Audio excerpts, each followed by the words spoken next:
Mathalinos! I'm Teacher Shell, your Math Extra for today. Are you ready for today's lesson? Go get your pen and paper. Just watch, listen, and matuto!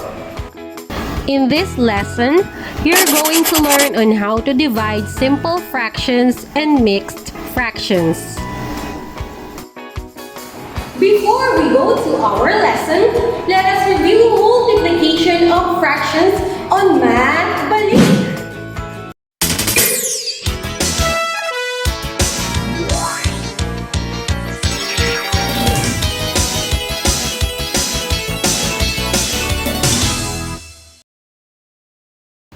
Number 1. What is 2/4 times 6/8? We have the answer, 3/8 or 3/8. Number 2. What is 2 3/4 times 5 2/7? The answer is 407/28, or let's simplify the fraction. The answer will be 14 15/28. Now, let's start our new lesson. Today, we're going to learn on how to divide simple and mixed fraction. What do you see in the picture? Yes, there is a pizza party! Will you share pizza to your friends like them? Very good! I have here a situation where Jungkook has only 3/4 of a pizza left after he gave it to his friends. Each slice is 1/8 of a pizza. How many slices left? Let's analyze the problem. What does the problem ask to look for? Correct, the number of slices of pizza left. What are the given number in the problem? 3/4 of pizza left and 1/8 each of slice. What is the operation shall we use to solve the problem? Perfect! We will use division. What is the number sentence in our problem? 3/4 divided by 1/8 is equal to n. How will we solve the problem? Let's solve it step by step. In dividing the fraction, we will multiply the first fraction, which is dividend, by the reciprocal of the second fraction, which is divisor. And always find the lowest term or simplify the answer.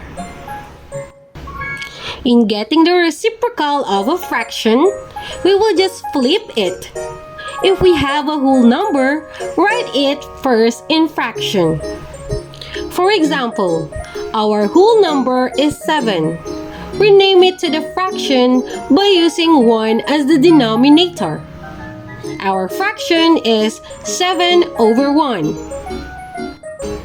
Now, let's flip it. So, the reciprocal is 1/7. In getting the reciprocal of mixed number, change it first into improper fraction. Here's the example. We have 3 3/4. Let us multiply 4 and 3 equals 12. Then add the numerator, 3 equals 15. Copy the denominator, and the improper fraction is 15/4 or 15/4. Now let's flip it. The reciprocal of 15/4 is 4/15.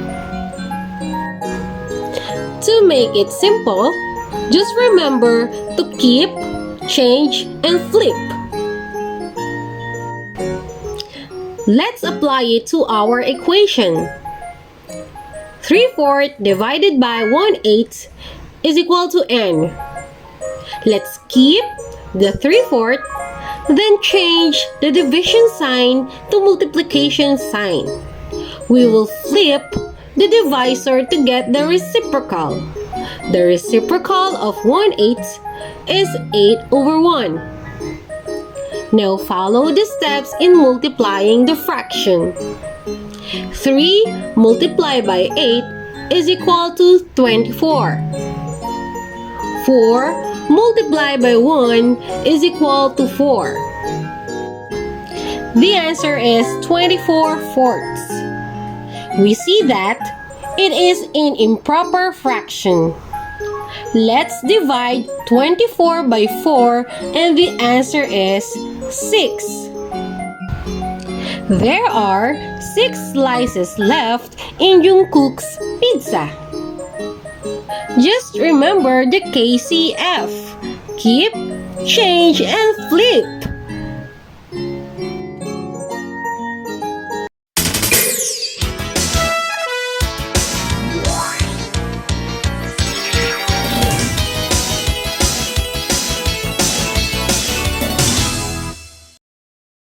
Let's now try to divide 7/10 and 4/5. Let's keep dividend, then change the sign and flip the divisor. Now, we will apply the steps in multiplication of fraction. As you can see, we have a pair of numerator and denominator with GCF. We have GCF 5. 10 divided by 5 becomes 2. 5 divided by 5 becomes 1. Let's multiply the reduced fraction. 7 multiplied by 1 equals 7. 2 multiplied by 4 is equal to 8. There is no lowest term, so that our answer is 7/8.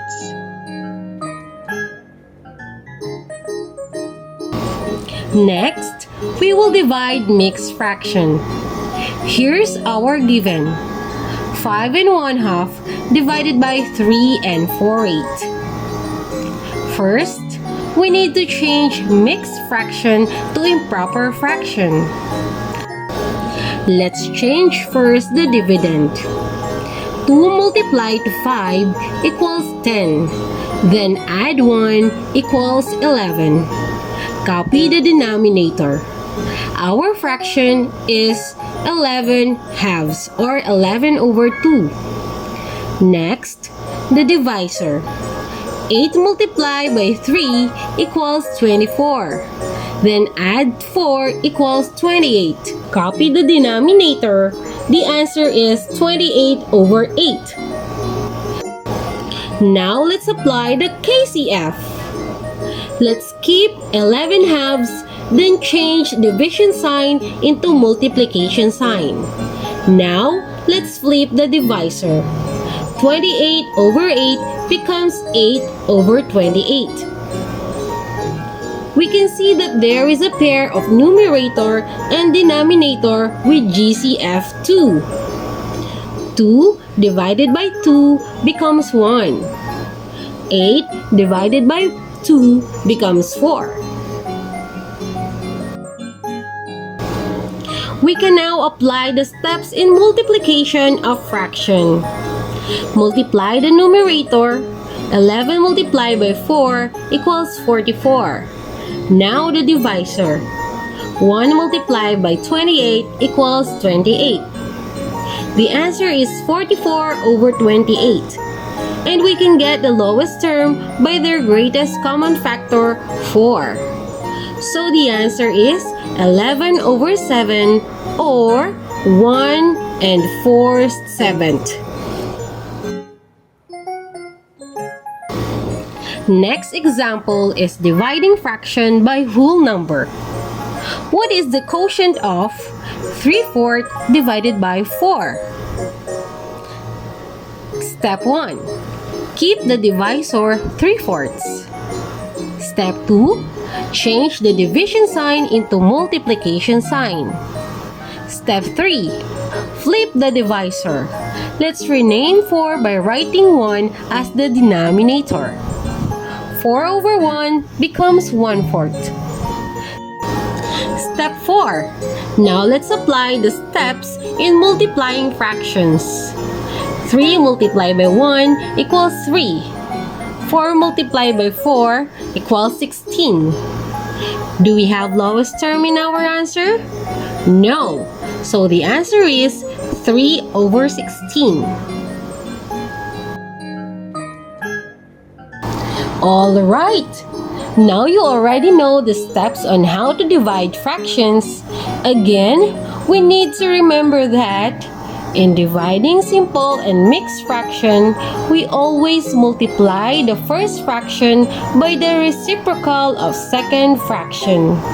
We can get the reciprocal of the fraction by just flipping the numerator and denominator. Simplify or get the lowest term of the answer.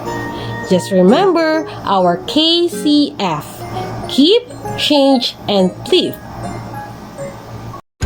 Are you ready to test yourself? Get your pen and paper and let's go to our math test.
Now, how many of you got 4 or perfect score? Very good. For those who got 3 and below, no worries. You can always go back, practice your self-learning modules, and answer the learning task. Now it's the end of our lesson. I hope that you learned today. Again, I'm your Maestra Rosiel Valdez na nagsasabing makinig, mag-isip at mag-aral upang maging